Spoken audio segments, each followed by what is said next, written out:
আমি থাইল্যান্ডে আসছি একটা কনফারেন্সে অ্যাটেন্ড করার জন্য। তো যেহেতু কনফারেন্সে অ্যাটেন্ড করি, যখনই কোথাও যাই চেষ্টা করি একটু জুগুলো ভিজিট করার জন্য, যদি কোনো কিছু শেখা যায়। এমনিও তো যাইতে ভাল লাগে। তো এখন আসছি ক্রোকোডাইল ফার্মে। এটা হলো ব্যাংকক থেকে একটু দূরে, সাইলুট বলে। তো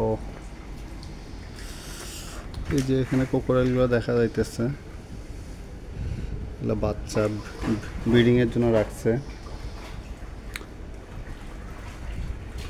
পানিগুলা আছে আসলে,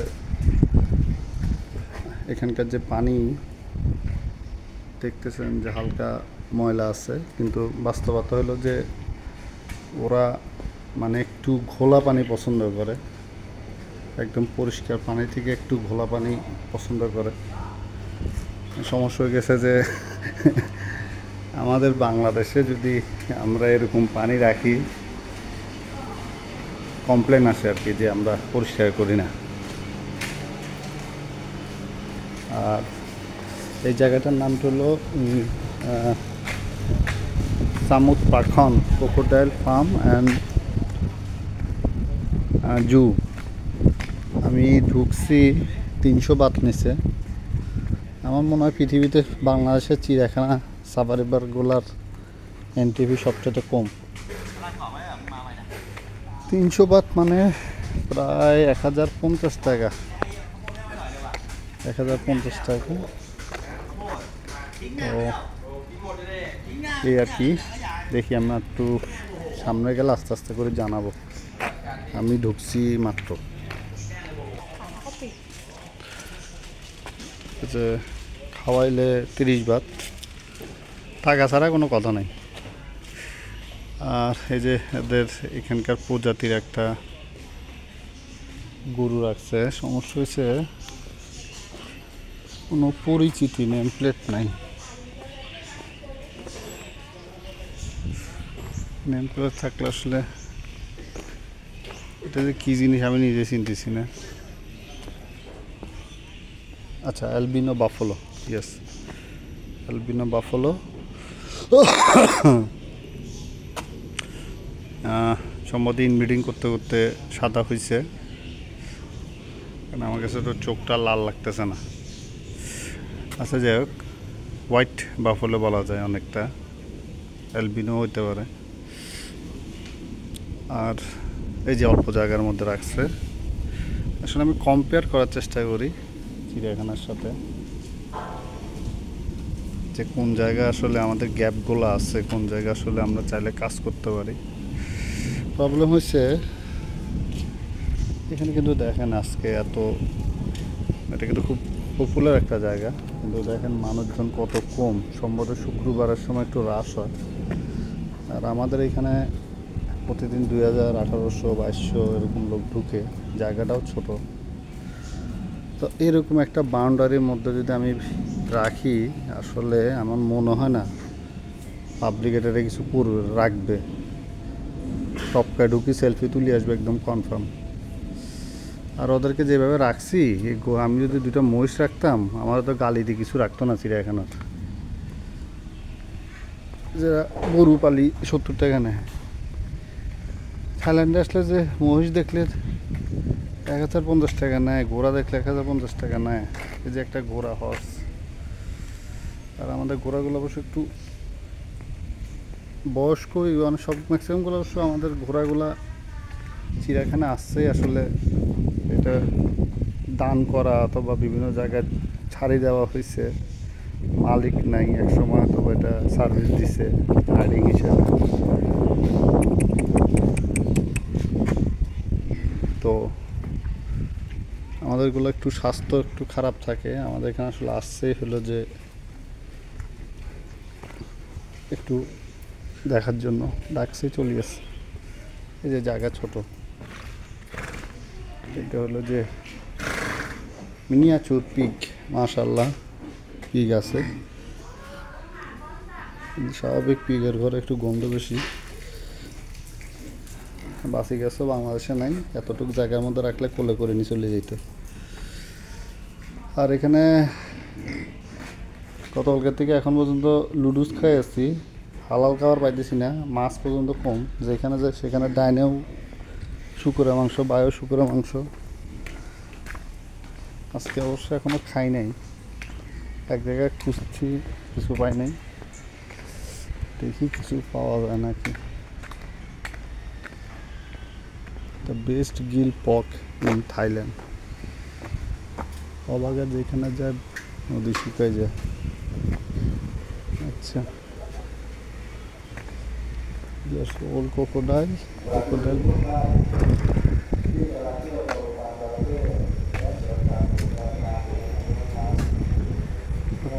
জুস পাওয়া গেছে, ওই যে মামারা পাওয়া গেছে, বুঝলাম না, পুরোটা দেখি নাই, একটাই আছে।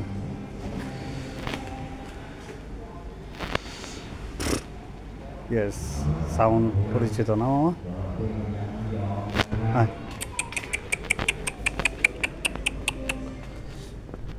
এত চাকরি করলাম, না আসলে তো মান সম্মানের ব্যাপার।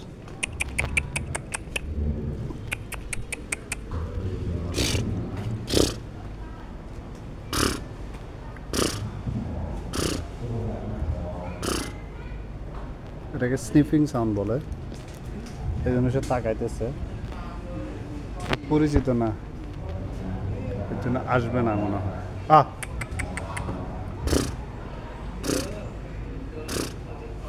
আয় আয়,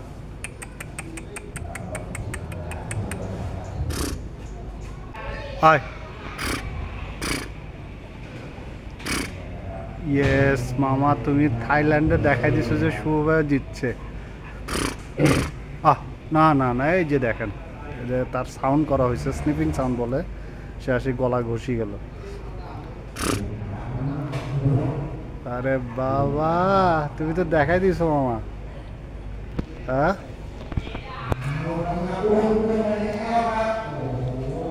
থ্যাংক ইউ।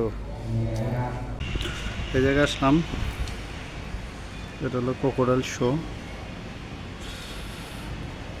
যদিও অ্যানিম্যালকে নিয়ে খেলা দেখানোটা আমার পছন্দ না,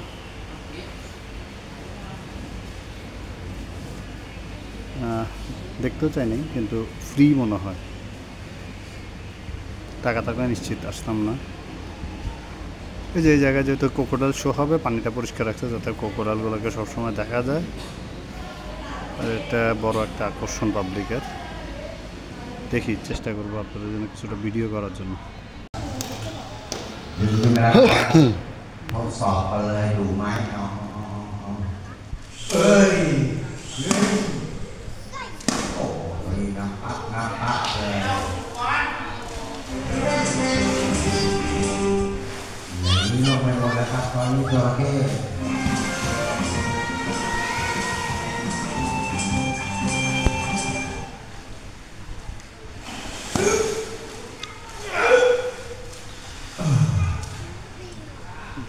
এটা হলো যে রেগুলার ধরতে ধরতে ধরতে কুমির জানে যে সে যদি মারতে যায় নিশ্চিত মার খাবে, আর তাকে যদি কন্টিনিউ খোঁচাচ্ছে, মানে গুতাইতেছে লাঠি দিয়ে, সে জানে লাঠিটাই বেসিক্যালি খেলা। লাঠিটা যদি উল্টাপাল্টা করে লাঠি দিয়ে মার দিবে, যেহেতু তাকে অভ্যস্ত করাইছে।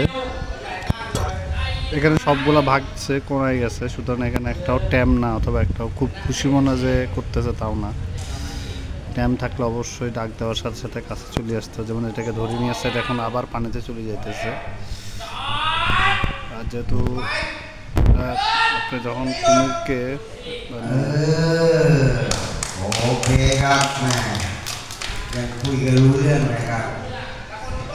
আপনি যেহেতু কুমিরকে বারবার ধরতেছেন, কুমির যেহেতু নিশাচর পানি, সে দুর্বল হয়ে যায়, তখন সে লড়াচড়া কম করবে। এই যে দেখেন, তাকে কিন্তু অনেকক্ষণ 5-7 মিনিট ধরে করছে, ধরে ধরে আনছে। সুতরাং সে এখন বসে আছে শরীরটা গরম করার জন্য। আমার কথা বাদ দিলাম, আমাদের চিড়িয়াখানার যে আলমগীর, তারপরে হানিফ, মফিজ, এরাও এদের থেকে ভালো খেলা দেখাইতে পারবে আমি নিশ্চিত। আর এখানে যে বড় কুমিরটা আছে আমাদের চিড়িয়াখানায় একটা কুমির আছে, ওটার সাইজ কম হবে না। এই যে দেখেন টেকনিকটা হলো যে লেজ ধরছে, সে জানে সে ঘুরি লেজ পর্যন্ত আসতে পারো না যদি তার লেজটা হাতে কন্ট্রোল থাকে, অনেকটা সাপের লেজ কন্ট্রোল করার মতো।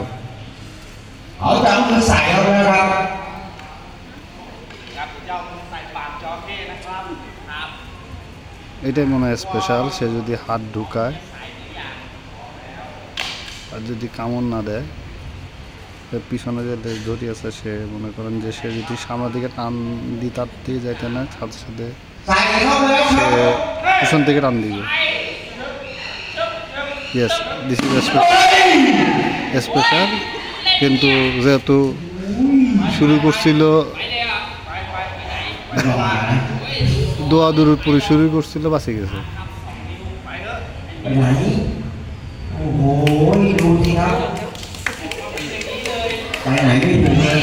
এই যে সে বাস্টিং অবস্থায় আছে, হা করি আছে, হাত বাঁচি গেছে ভাইজান।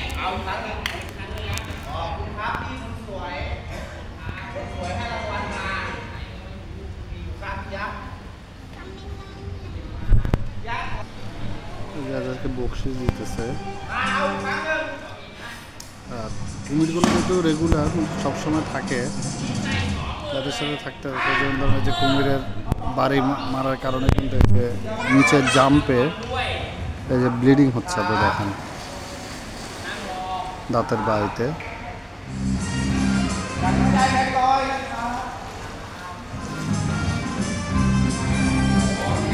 মামা ভাগতেছে।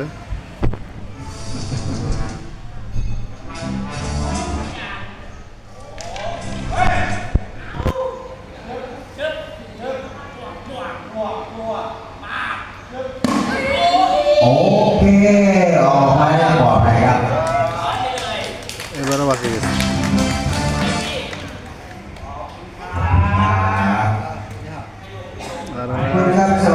কাজ করতে করতে এরা জানে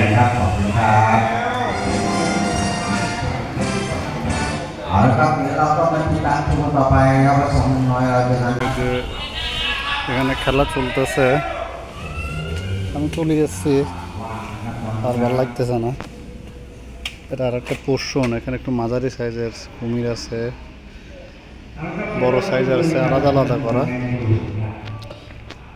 যেটা আমি আপনাদেরকে বলছিলাম তখন, দেখেন এরা ঘোলা পানি পছন্দ করে, এত পরিষ্কার পানি না, মানে অনেকটা পুকুরের ঘোলা পানির মতো। এই যে এখানে রাখা হয়েছে। এখন এরা বলেন অথবা জলহস্তী বলেন, সমস্যা হয়ে গেছে আমাদেরটা সকালবেলা পানি ছাড়ি, বিকালবেলাও যদি ঘোলা হয়, বিকালবেলায় পাবলিকের গালি খেতে হয় যে পরিষ্কার করে নাই। সে যে গোসল করছে, তার যে শরীরে ময়লা আছে, কাদা টাদা দিয়ে ইয়া করছে, এগুলো সে এত আসলে বোঝানো যায় না, এটা একটা বড় সমস্যা। এই যে এখানে শান্তভাবে আছে এই জায়গায় পড়ছে না, আমি একজন তো কোনো নাই। এখন আমাদের খুব শখ থাকে যে এরকম এই এতটুকু রেলিংয়ের মধ্যে আপনি দাঁড়ায় আসি খুব সুন্দর মতো দেখবেন। প্রশাসন বলেন, জেলা প্রশাসন বলেন, চিড়িয়াখানার প্ল্যান বলেন, সব কিছু মিলে আমাদের খুব প্ল্যান থাকে, কিন্তু মানে আমাদের মানে মন মানসিকতায় একটা ব্যাপার আছে যে মানে এখানে দাঁড়ায় থাকলে দেখা যাবে খাবার ছুটতেছে, ঢিল দিতেছে, আপনি দেখেন এখানে কোনো ময়লা নেই। এখন তখন আসলে ডিফিকাল্ট, অনেকে আসি বাচ্চা নামাই দেয়, একটা রিস্ক হয়ে যায়। এটা আর একটা জায়গায়, এখানে যে ন্যাচারালভাবে যে লতাপাতা হয়েছে, এটা লুকানোর জায়গা, মানে ওদের জন্য পারফেক্ট। এটা একটা ব্রিডিং জোন। আচ্ছা, আমি বলতে ভুলে গেছি, এটা কিন্তু মানে এই জায়গাটা কিন্তু একদম ব্রিডিংয়ের জন্য। এর জন্য দেখেন এখানে ইচ্ছা মতো ঘাসটায় ফুটছে, কোনো কিছু পরিষ্কার করা নাই, যাতে ব্রিডিংটা সাকসেসফুল হয়, বাচ্চাগুলো যাতে লুকায় থাকতে পারে।